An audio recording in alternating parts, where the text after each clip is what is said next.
Have you ever traded something of great value for something of lesser value just to satisfy your now? I was recently confronted with this question by someone of great respect. When the question came, I didn't immediately understand until I read the story of a man who gave up something of tremendous worth for something that only offered temporary satisfaction. Here's the scene.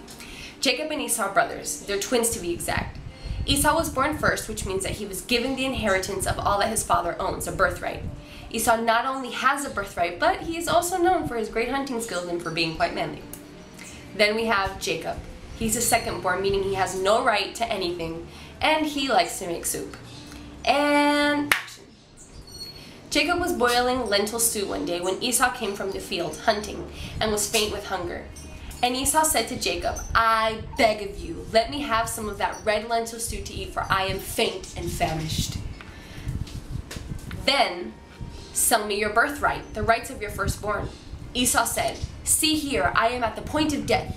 What good can this birthright do to me?" Jacob said to him, "Swear to me today that you are selling it to me." And he swore to Jacob and sold him his birthright. Then Jacob gave Esau bread and stew of lentils, and he ate and drank and rose up and went on his way. Thus Esau scorned, rejected his birthright as beneath his notice. Okay, so let me get this straight. This dude Esau totally gave up his inheritance, his legacy, his share of life for a bowl of soup.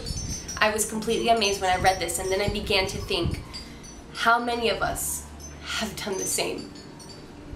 How many of us have ignored our time with our children to watch that show that we just can't miss? How many of us have traded the real and true and satisfying love of our spouses for the temporary high of pornographic images? How many of us have traded in our integrity for lies and deceit just to grow in the corporate ladder of success? And how many of us have traded our dreams for the job that is giving us money now? If there's one thing that I have learned and learned well, it's that the things that cry out now will always cry out more. We become so entangled in our now and more that it becomes impossible to recuperate what we traded in. What then with our future? I challenge you to make a choice today to choose your dreams over the temporary things.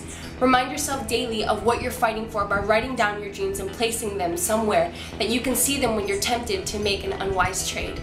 We don't realize what we're giving up until we reach the end of the road. So I challenge you today to be aware of your now. Hold on to your birthright, because if and when you do, I promise that you will inherit a great deal more than what you could ever think, ask, or imagine. And by the way, the story continues on throughout the book to reveal that Jacob's descendants gave birth to the most famous person that has ever existed on the planet.